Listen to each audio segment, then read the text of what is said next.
So now that we've talked about transcranial magnetic stimulation, I really want to spend some time just focusing on post-traumatic stress. Because this is this is an area that we just absolutely need to be helping with. There's going to be a few slides that you already saw once, and that's okay. I'm going to largely skip through them or just highlight something different that I didn't talk about last time.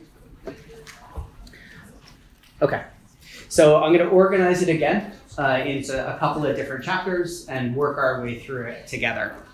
The background will be much briefer, but I do want to highlight a couple of important parts. And then what I'm going to do is I'm going to walk you through a couple of important studies that have been done using this technology for PTSD, including things where it didn't work out well, because there's important lessons to be learned. We're then going to really dive into using TMS in our US service members and veterans, and a lot of the situations that come up with our service members and veterans, traumatic brain injuries, etc. And then I'm going to walk you through, now I'm going to fall asleep. Okay. I'm going to walk you through what my clinic looks like, so that for those of you who are thinking about your own practices or your own institutions, I hope to give you something that you can take home and work with. And then kind of end with some kind of wrap-up concluding thoughts and questions and discussion. This time what I'm going to ask you to do is we're going to wait for the questions at the end. Several will build here, and then that way we can have a discussion all together. So if there's something urgent, write it on your phone, and we'll get to it. So, so the first thing to say is that TMS works for depression. So in our clinic, we can get about 2/3 of people better who walk in the door. That's a big number. Okay. So of those, about half, we can get remarkably better. So what we call remission. So what does this mean? It means that 1/3 of people don't really respond. But unlike with medications, where you can have side effects and it still doesn't work, this ends up being a waste of time, but nothing else. But that's a very high response rate. And again, these are numbers with hundreds, thousands of patients at this point. So this works very well. I'm going to skip over this. This is a couple of different meta-analyses over time showing that TMS has been working for brain stimulation, has been working for PTSD. And so I showed you this slide about neural networks last time. And I told you this story because we're using it for targeting. But I want to spend a moment about thinking about this in terms of post-traumatic stress. So here we have 3 different neural networks on the right side. So we have a default network. These are parts of the brain that are talking with each other and help us establish a sense of ourselves and what's going on the inside, kind of in the background at all times. We have the salience network.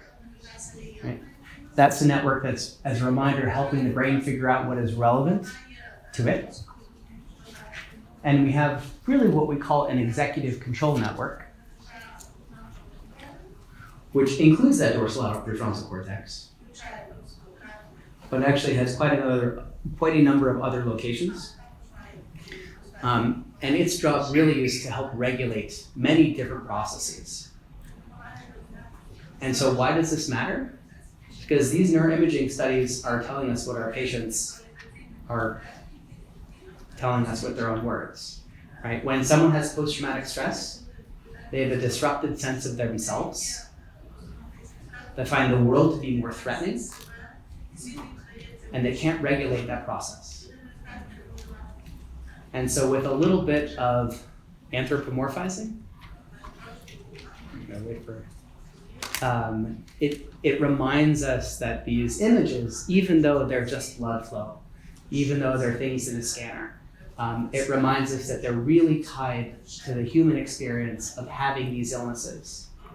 And when we can change these networks, and people tell us they're feeling better, it gives us an idea that we're on the right track.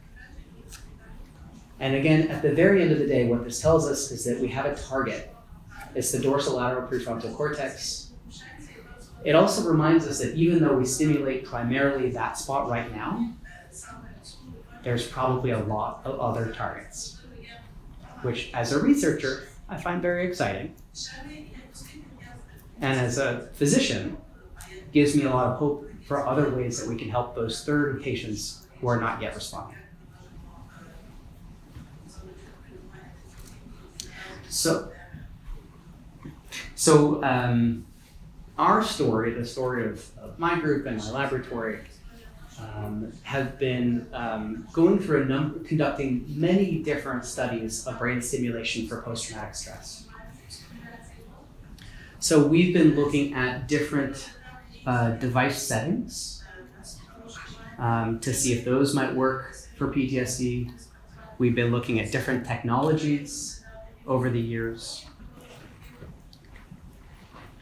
What we've also been doing is trying to unpack and understand when these treatments work, why they work, with the hope that if we understand why they work, we can help them work better.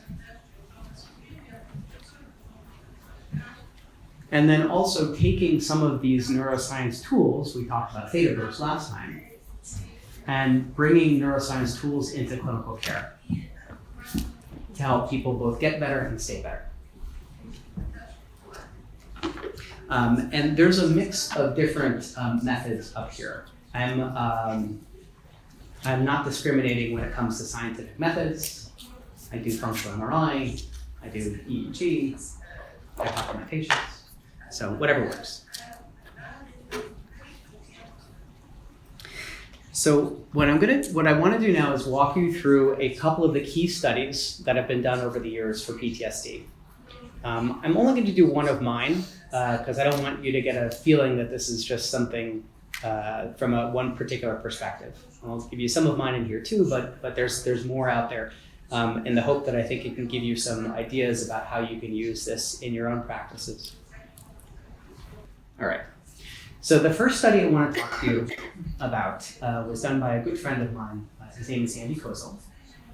And what he wanted to do was see if you could not just do stimulation, but do psychotherapy too.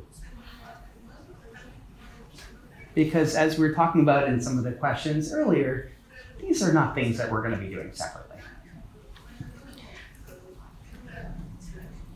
So he took about 100 US military veterans, and he gave them some stimulation. This time it was on the right-hand side, which I want you to imagine is more or less similar to the left-hand side. From a biology perspective, it's very similar. There are some neuroscience reasons why we might do this, but we can get back to that in the question and answer. And what did he do? So he had people come in for standard cognitive processing therapy. But right before they got in the chair to talk to someone, they got stimulated. So literally, they came in, they got that, and then they walked, actually they stayed in the same chair. It was the psychotherapist actually came to that, to be fair. So what this is testing is the use of stimulation, sort of getting the brain ready to talk. And he gave some people real stimulation, and he gave some people fake stimulation. Everybody got therapy, right? So part of what we see in the fake or the placebo group is the psychotherapy is working. But what's working even better is when you combine it with some stimulation. That's the PTSD checklist on the y-axis. And that's a big reduction in symptoms over time. That's comparable to what we were seeing earlier. So what does this tell us? It tells us that they both work together quite well. More on this in a minute, though, because the story is going to get a little bit more complicated. Okay. So the next thing is going to be one of our studies. And this was where we took that theta burst that I introduced you to last time and are using it just for PTSD.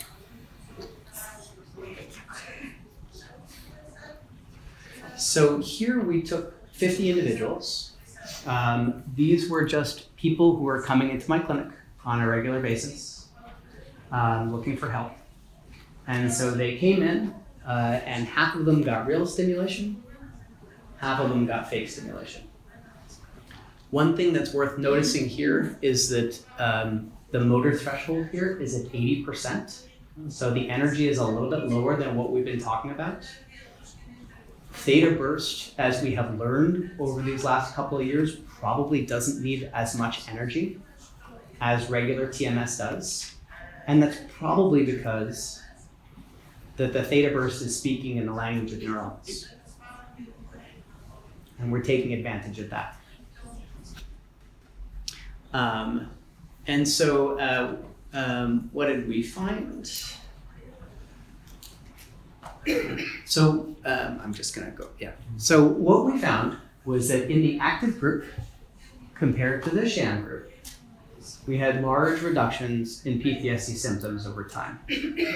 But not just PTSD symptoms.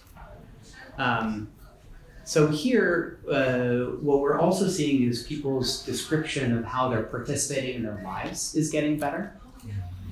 And their depressive symptoms are also getting better. And their quality of life is also getting better. And matter of fact, the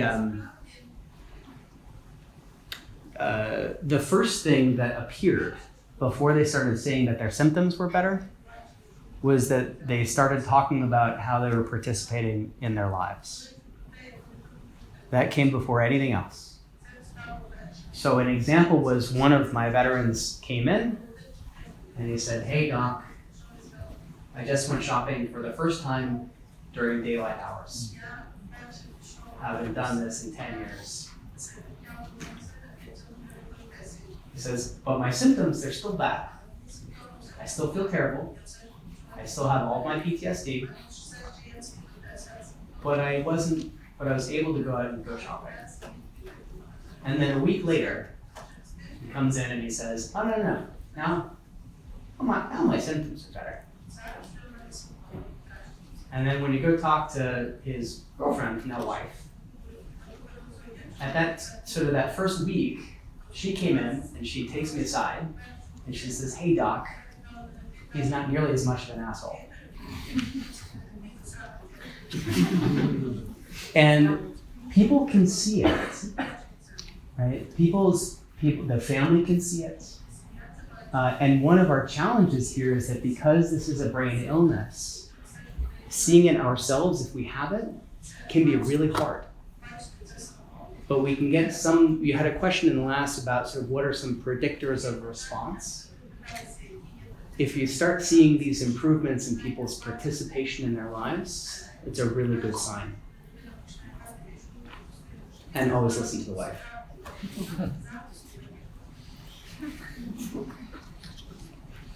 Okay.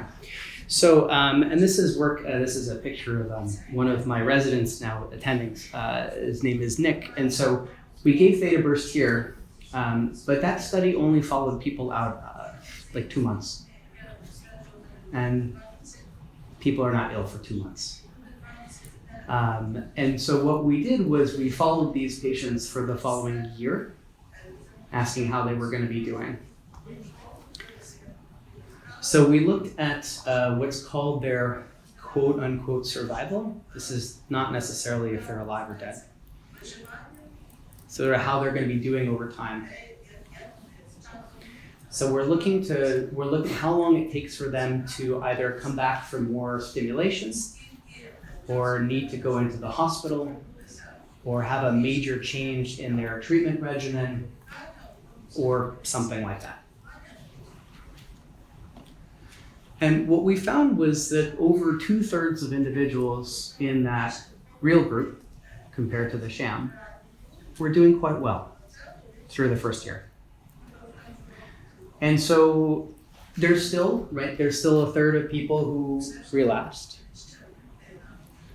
But this is, that's statistically significant, sure. The time to relapse in the real group, on average, right, it's about a year when you take everybody all told. And that's a really meaningful amount of time to be well. And the other thing I'll say, and you heard me say this in the last lecture, and I really want to emphasize it again, if you respond the first time, you're really likely to respond again. And this gives a lot of people hope, because it gives them a backup plan. Just like they're planning about what do you do if things go wrong. Now they know that if symptoms get worse, they just give me a call and back in the clinic. So the next thing I'm going to tell you about is going to be a little bit of a cautionary tale. So this was done with a different device. And what you see here are electrical field maps. This is a different device that stimulates much, much more of the prefrontal cortex. So this is a much larger stimulation amount in a technology that works quite well for depression, actually. And so what this group did was, it's called medial prefrontal cortex, but really it's the whole prefrontal cortex. And actually here, because the energy is going so deep into the brain, they're actually using the twitch of a leg, not the twitch of an arm. So the energy is going much, much, much deeper. And what they did here was they had people come in and they came up with a script about their trauma. And they sat down in the chair and they went through a very brief exposure, sort of a script-driven exposure therapy while they're sitting in the chair, and then immediately got zapped. Using this, what they found, though, was that the active group did worse than those who got the sham group. So what does this mean? Right, so everyone's getting a little exposure therapy, but with this combination, where you're having people go through a trauma exposure right before they're getting zapped, this is blocking what we want to have happen. Right? This is not what we want. Right? We want the stimulation to be working. And so I'll give you two examples. So this is a cautionary tale. Is that we probably don't want to be doing exposure therapy while people are in the chair itself. There's some other nuances here. This stimulation is also much more painful, and that may also have interfered with the treatment effect. But this is a cautionary tale that if you're thinking about doing psychotherapy, probably doing it in the chair, evoking trauma, and then zapping is not what we want to be doing. So from these, right? So what do we see? We see that when we do a cognitive processing therapy, augmented by stimulation. So again, they get stimulated, and then they get psychotherapy. That seems to be okay. That's sort of once a week. We see that daily theta burst is effective and durable. But probably doing everything all at the same time is not great. And when we're thinking about treating our patients, right, this gives us an idea of the ways that we can start setting up our clinics. Great. So next what I want to do is unpack some of our experiences using TMS for PTSD in our service members and veterans. So what did we want to do? Is we wanted a take-all-comers approach, and we wanted to see how things were going to work. We had some, at least in the early days, pretty strict controls about not doing different kinds of stimulation protocols. We don't worry about that anymore for reasons I'll show you in a minute. But we wanted to see sort of how the standard quote unquote depression protocol worked for PTSD. Because truth of the matter is, I didn't think it was going to work for PTSD. And spoiler alert, I was totally wrong.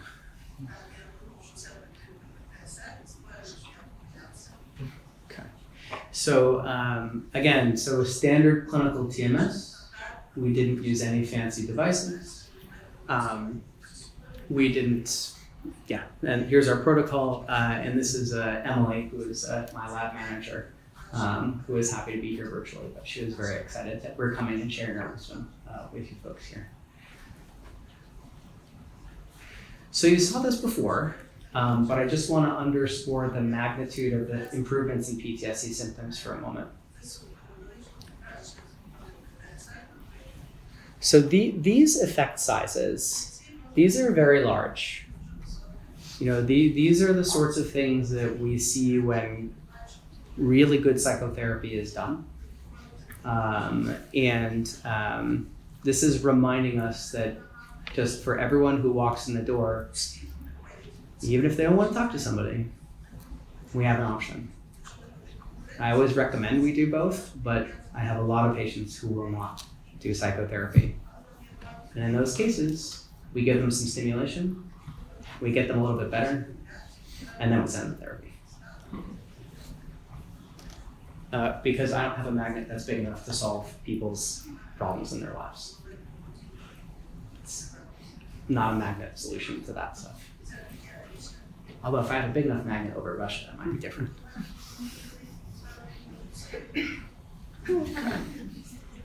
So I want to really dive into this for a minute, because there's a couple of questions that I know I asked about my own data here, and I often get from people who are in the audience.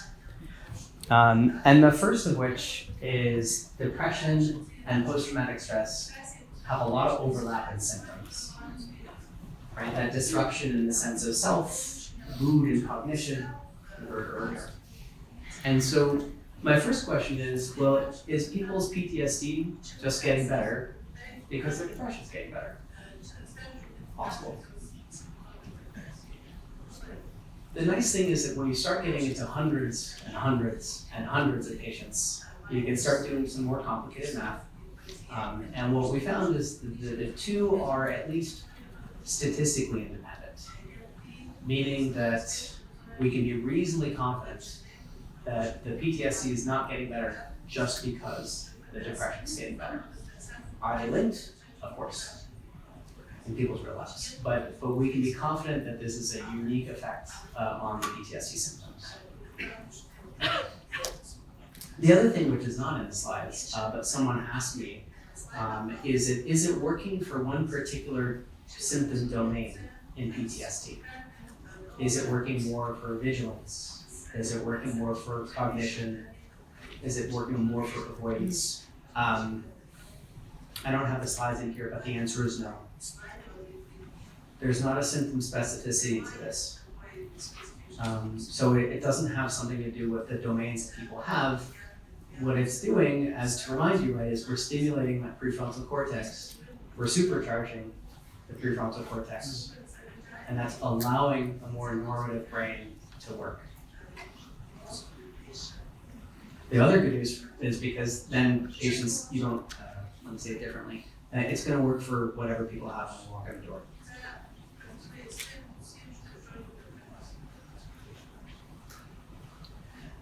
Not surprisingly, our PTSD patients are a lot sicker than our standard depression patients. No surprise here. But they are much, much, much sicker.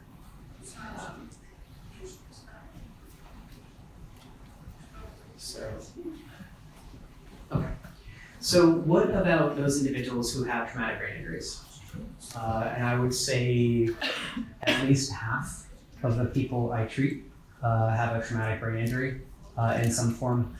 I'm gonna call it mild traumatic brain injury. We have a staging protocol that we use in the States, sort of mild, moderate, severe. This is actually under severe. I'm going to call it mild for this. When people have a severe traumatic brain injury that requires aggressive rehabilitation help, they're not inside of my program, they go to something else. I had thought when I started doing this that this was not going to work as well as people who have brain injuries. Right? I told you a story earlier that when we stimulate the brain, the energy has to flow through it. I thought maybe that because the brain has been injured, the energy won't be able to go where it needs to go. So I thought it was really important to ask this, and it's certainly something that I was worried about for my patients. So we took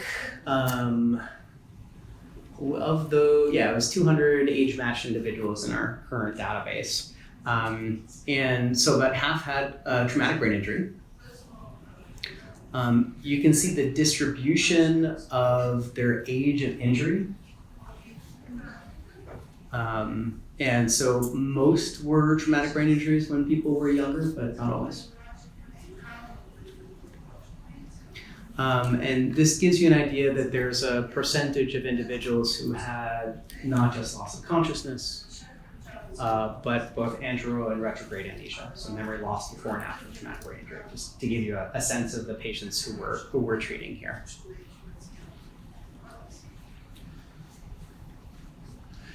And what we found,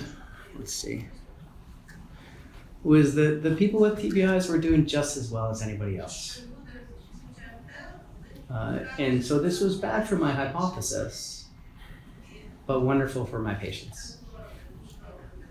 If you squint, you can see a little bit of a difference in their PTSD scores over time. It is statistically significant and is clinically meaningless.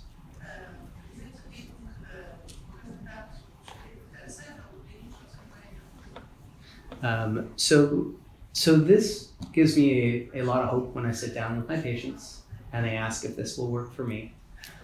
The other thing that's not on this slide, and I apologize, is we also looked if there was a cumulative effect of multiple traumatic brain injuries over time for those people who had been deployed and redeployed and redeployed and redeployed.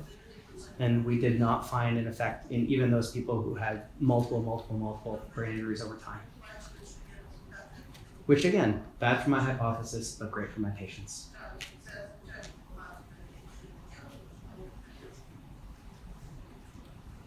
Okay. And then we start getting into the question, so the very last slide in the last talk, there was lots of different protocols. Right? Lots of different ways that we can set the machines. Different stimulation sites, different frequencies, all sorts of different things that we can do. So I wanted to know if it made a difference. And so I took our most recent cohort. So our numbers aren't huge here. It's sort of, and there's some age matching that's going on. So these are 3 different common approaches. You've heard about regular TMS. You've heard about Theta Burst. The 18 Hertz is a deep TMS system. And we cannot find a whit of difference between anything. Not featured here are multiple other smaller protocols. So what does this tell us?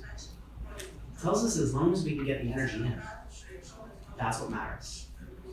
And it probably means that much of the work that I have been doing over the years, doing very specific frequency matching or specific devices, probably was all a waste of time. But that's what research is. The one thing we do see across all of them is we see the same magnitude of effect, like a 20-point drop on the PTSD checklist for DSM-5. That is a real reduction that patients can feel and you can see from the door.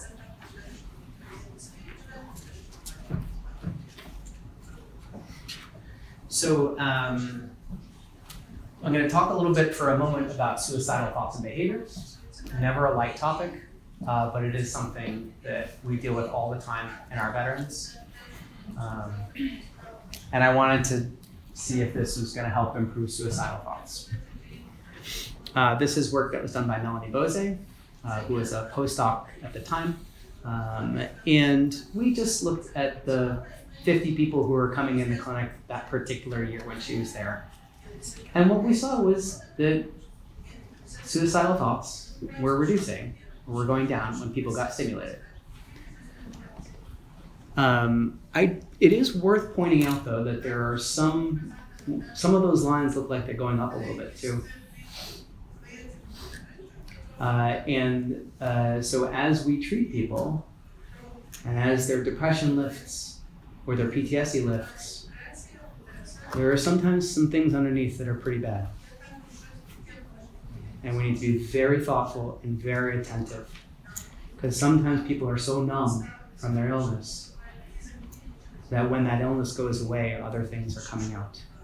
I spend a lot of time training my residents and junior attendings and junior faculty how to watch and manage for this. And it's not common, but it definitely happens.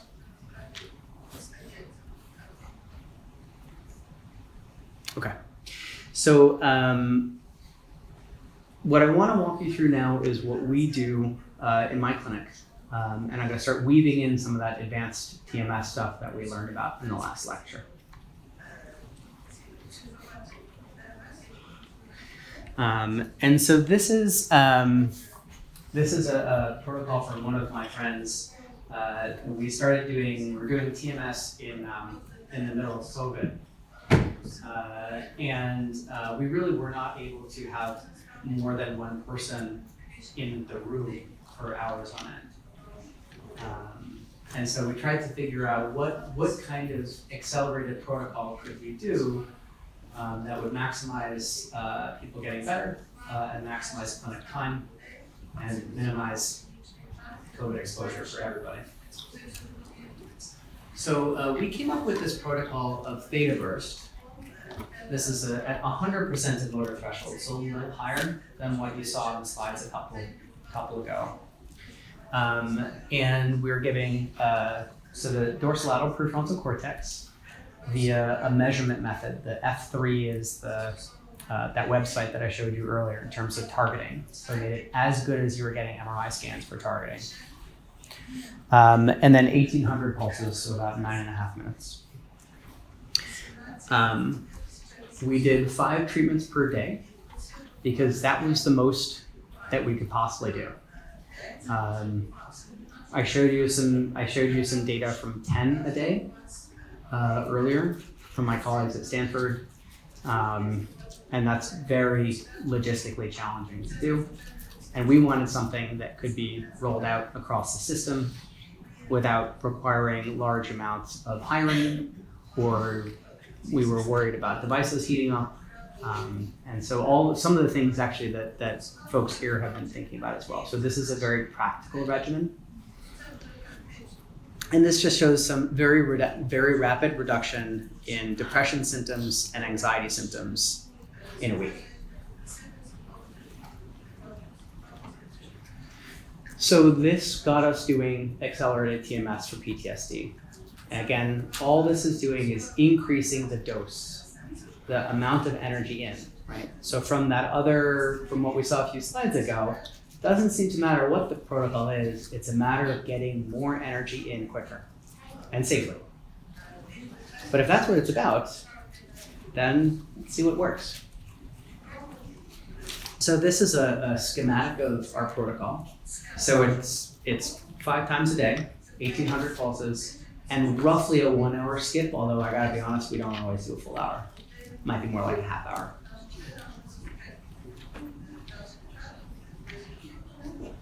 And what I do in the clinic is that if on day 3, people are not responding, I increase up to about 8 a day, 6 to 8 a day, depending on what the person can do.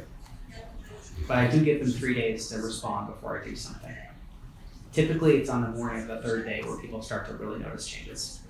Which, by the way, if you add up the math, the morning of the 3rd day corresponds to what a normal 6-week course of TMS would be, which is quite remarkable.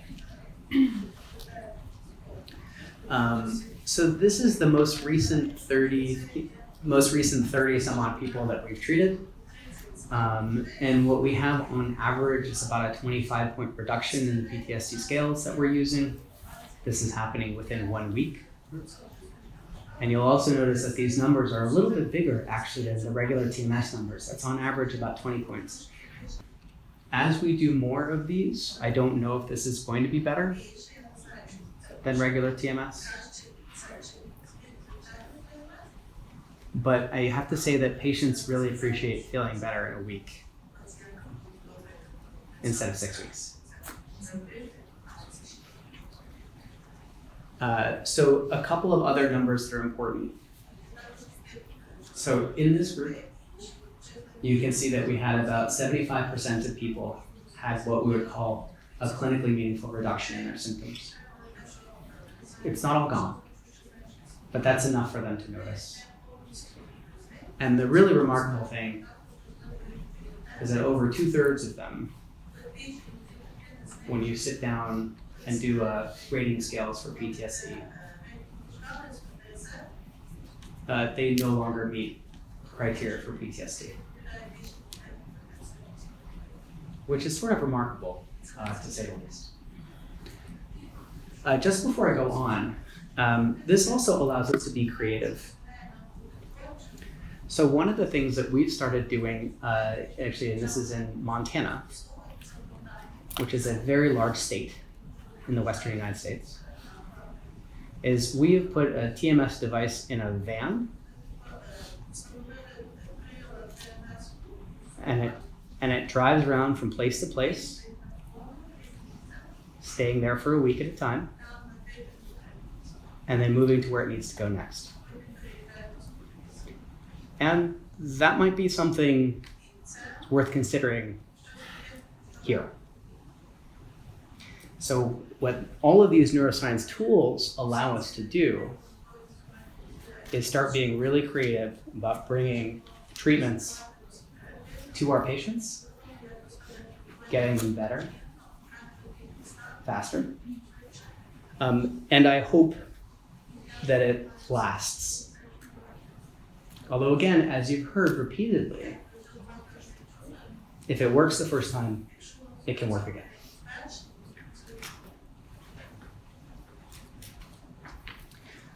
So I'll walk you through what it looks like in my clinic, how this all works.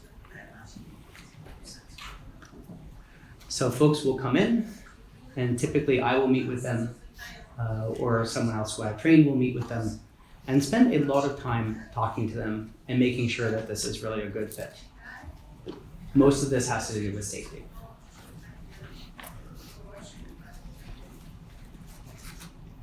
Then they come in on their first day, and we do that finger twitch. That's our motor threshold calibration. And then basically, depending on what our clinic workflow looks like that day, that month, or what patients can handle, they'll either get regular TMS, which is once daily for 6 weeks, or it's accelerated TMS for 1 week.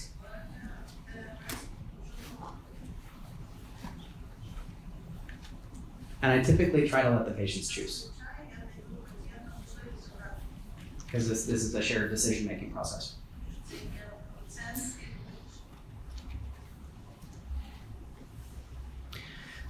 I always,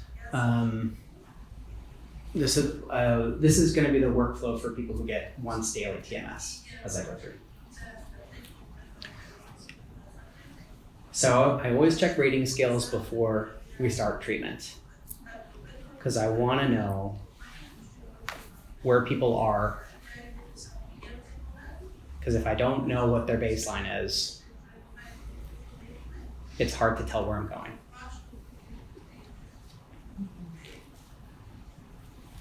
The treatments are outlined there. It's once a day for 6 weeks. I don't stop them right at 30 sessions if they're coming in once a day. I typically will do 3 a week, and then 2 a week, and then 1 a week, and then stop.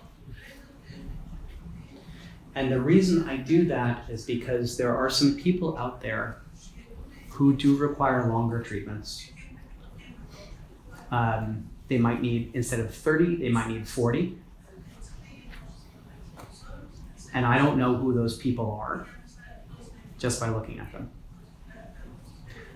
So I start this taper, and if people come in and say they're feeling worse,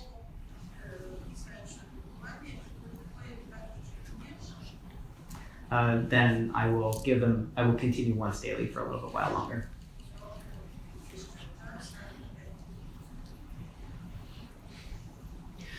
The other thing I should add, which is not on the slides, is that I'm not making any medication changes while they're doing this. It is critically important not to. So remember in the last lecture, I talked about how medications can change the motor threshold. If this doesn't work, I want to be absolutely sure it's not because of a medication issue.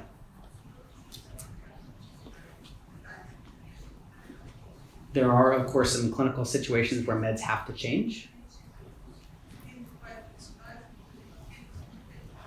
And then there's a conversation between the clinic, the stimulation clinic, and the regular provider, if they're not the same person.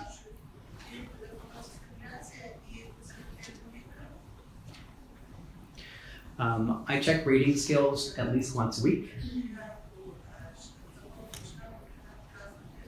because I want to map out how people are doing over time.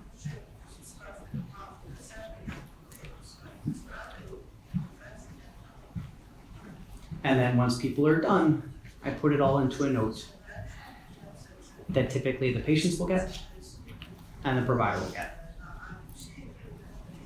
So we have a record, particularly when it works. Because oftentimes, if the illness comes back, it's hard to remember what it felt like when you're well. And it's nice for people to have something that they can see that they did. That's a testament to how things were when things were better.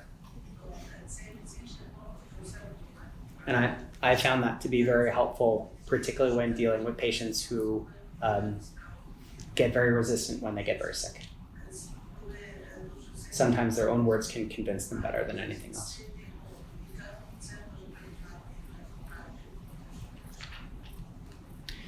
It is a little bit different when we do accelerated TMS. This is the same. We check our symptoms and then we do our motor threshold. So our treatments are, right, it's 5 per day, typically 30 to 45 minutes in between sessions. And because there's a lot going on in those days, there's documentation after every session. So this is a lot more work for the clinic.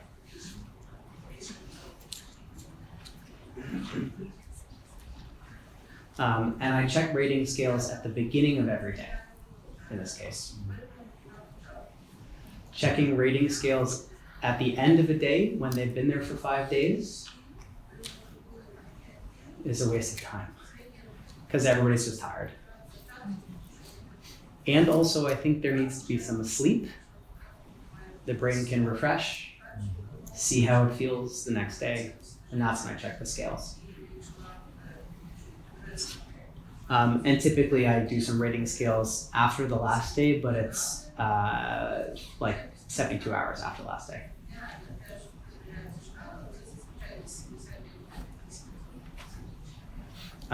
And we have to be very careful about the motor threshold for accelerated TMS. So like I hope I emphasize that with medications or alcohol, let's take alcohol for a minute. So I have plenty of service members who drink an awful lot at night and then come in the next morning for treatment. And so you can imagine that the amount of alcohol in their system might be different at the beginning of the day versus noon versus like 2 p.m. And every time their alcohol is different, that motor threshold is going to be different. So this requires a lot of careful thought and a lot of honesty. And as you can imagine, if there's patients who I don't necessarily, I don't want to say I don't trust, but patients for whom I'm worried that they're doing other things and they're not telling me everything, those are not great for accelerated treatments.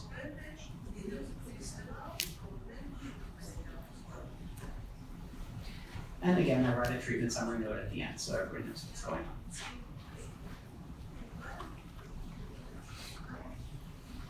Good. So I want to bring all this together, and then if it's helpful to go back to those parts where I'm speaking a little bit too fast, I'm happy to go back.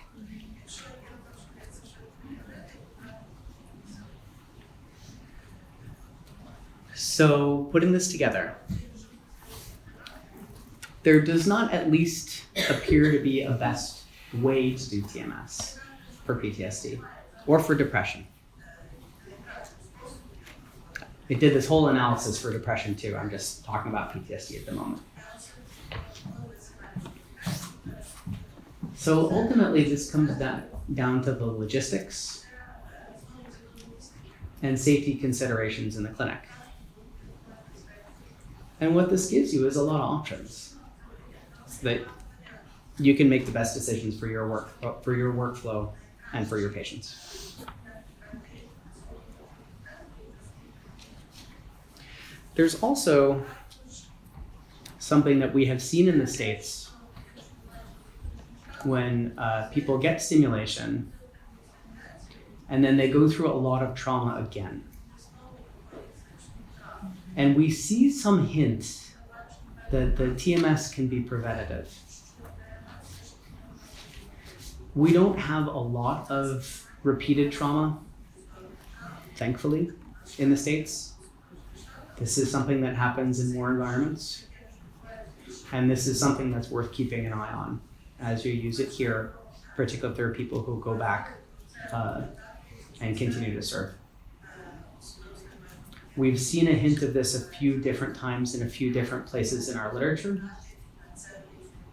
and certainly in clinical practice.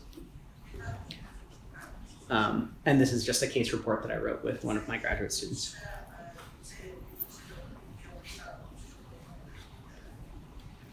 So that's what I wanted to talk about in terms of TMS for PTSD. I think this is a really exciting tool that you can use. And I hope what I've given you is an example of different ways to use it, right? Either on its own, either with psychotherapy, in an accelerated fashion. And I hope I've convinced you that regardless of what you choose, it's going to work. And so I hope that's empowering for you folks as you consider how you're going to use this in your own practices. And happy to take questions, and also happy to go back to any parts where I spoke too quickly if there's things I should go over again.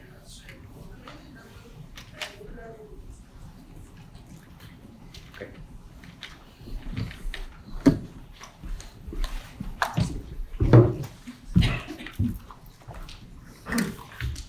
Я б хотів в першу чергу подякувати. Sorry, go ahead. Yeah. Я б хотів в першу чергу подякувати за таку цікаву лекцію. Хочу сказати, що в мене збиралось декілька питань, і сподіваюся, що я встигну їх всіх задати. Перше, стосовно протипоказів до ТМС, а саме судоми і епілепсії. Якщо, наприклад, пацієнт має якусь генетичну схильність до епілепсії, яка не проявляється клінічно, або якісь епілептиформні зміни на ЕЕГ, які не проявляються клінічно, або він просто не здогадується про епілепсію, чи може ТМС стати тригером і спровокувати наступний розвиток хвороби? Дякую. Yeah, so great question. Unless someone has a seizure disorder where they've been having the seizures, then I don't worry about it. So we definitely treat people who have a strong family history of seizure disorders. And as long as there's no epileptiform discharges on the EEG, I don't worry. There are lots of other EEG findings that are not epileptiform. And I don't worry about those. Тобто, чи варто нам проводити ЕЕГ перед ТМС, якщо пацієнт раніше того ніколи не робив? I think that's a nice, safe thing to do. Yeah, and I will often do if I'm worried. It's easy to do. Наступне питання таке більш гіпотетичне, я не впевнений, що хтось досліджував, але мені цікаво, чи можливо ТМС у вісні, чи повинен пацієнт бути в свідомості?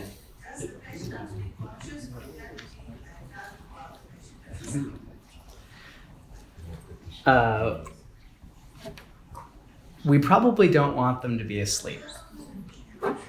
So some of the rhythms that emerge from the thalamus during sleep are very epileptogenic. So, matter of fact, my staff makes sure that people don't fall asleep in the chair because of that reason. Our EEG rhythms sufficiently change when we're awake versus sleep. And if there's a very strong mismatch between our awake rhythms and what the machine is doing, it won't work. So we have looked at if there's very, very big differences in someone's awake alpha frequency, TMS does not work well. Those are fairly extreme situations that we usually see in disorders of consciousness or encephalopathy. And in those cases, when there's a very large distance between the alpha peak and the treatment frequency, we do see a reduction in efficacy. Yeah. So they gotta stay awake. Гаразд, дякую. І останнє. Дуже дякую. І останнє питання. Ми знаємо, що є протоколи лікування, які тривають 6 тижнів, є протоколи лікування, які тривають 1 тиждень, їх ефективність є схожою. Чи розглядаєте варіант, що в майбутньому будуть розроблені ще коротші курси лікування? І якщо ні, то що є основним фактором, який стримує пришвидшення терапії? Дякую. Yeah. So I came here to educate you on things that I know work clinically. We have research that's ongoing with a 1-day protocol. We have other studies where there's pharmacologic augmentation of the stimulation. We have some other different devices that do some peculiar or interesting things that we think would work. But none of those have been shown to work reliably in patients, and that's research. And I'm both a physician and a researcher, and I wanted to make sure that what we talked about here were things that I felt comfortable saying that this is going to work, and this is clinical care versus research. There are things that are acceptable on the research side that are not acceptable in the clinical care, and vice versa. So I kept it very clinically focused.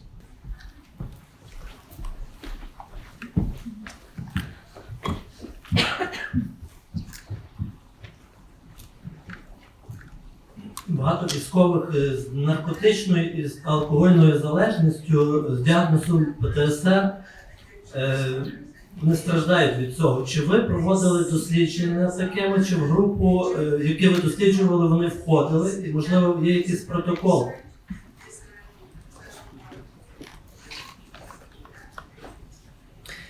So all of those studies you saw, let me say this differently. Whenever I do research studies, I make sure that they're going to work in the people who need it the most.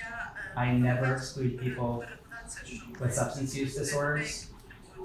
If they're using so much that it's dangerous, then no.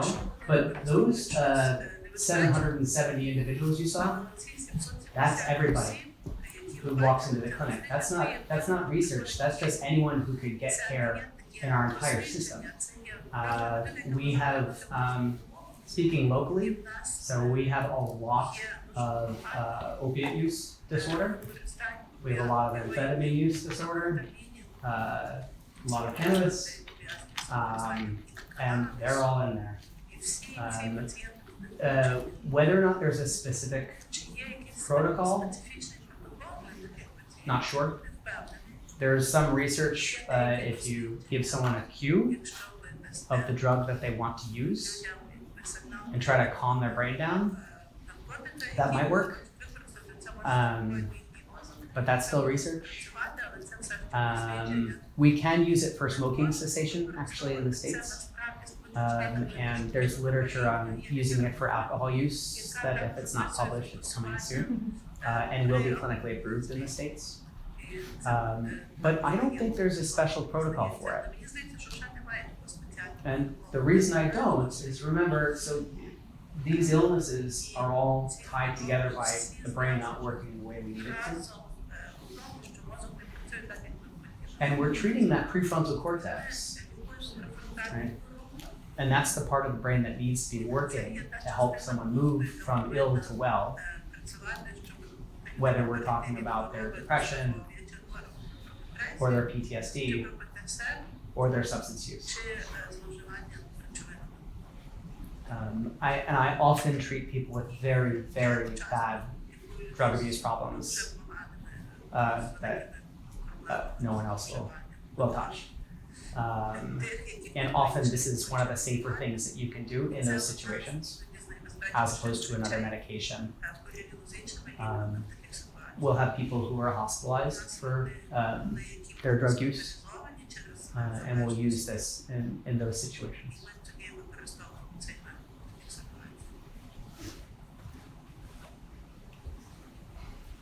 But again, you don't recommend the accelerated one. Yeah, so So just to repeat what was said here, when you're choosing what you want to do, everything here will work in some form or another, but I would not do accelerated theta burst in someone who's really struggling with a lot of drugs or alcohol. Better fit for coming in once a day if you can. There's always exceptions to the rule clinically, but that's a good rule to have. Yeah, I have a question. We have a lot of patients with multiple EBI, multiple concussion, multiple severe, mild EBI, and some of them, as a result of this, with many years without treatment, developed kind of Jacksonian traumatic epileptic activity in the brain. It's not an epilepsy, but it's an epileptic activity. Yeah. How will you approach with this? It really depends what their EEG shows. They show kind of epileptic activity. Kind of. This is the key word. So in that case, there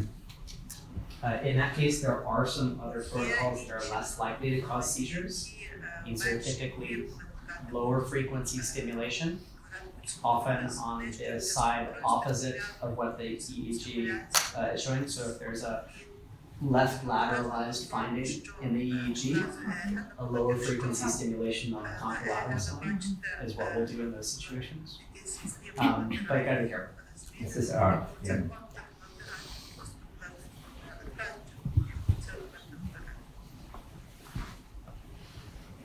If it's no question, I have a few thoughts. Lana, I would like to say something. me? Yeah, you are the best. Say something. You're the best to bring to us Dr. Note. I have never listened to the lecture that I answer for myself. Sure. Answer to myself all questions I have. Thank you very much for this. It's my pleasure. Yeah, and today we were talking to the chief of the Department of Psychiatry of Ukrainian Uniform Medical University. Pani Katerina, with us, there we are. Yeah, yeah, and we were talking about that you were talking at the end to take a car and to go to the front line. Absolutely. That's And why I brought it up. And that's why it's very interesting for us to understand what the difference will be there, here, and then different stages of the evacuation. Yeah, because it's a lot of research that the closest to the front line people receive the help, the more effective the better it is. Yeah.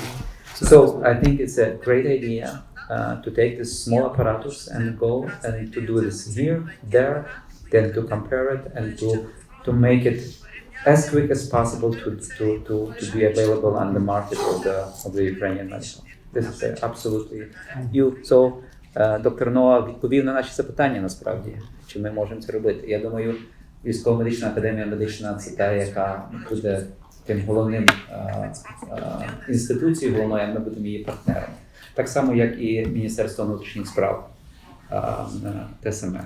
Тобто цивільно-військове партнерство forever. Thank you very much. All right. It's my pleasure. So.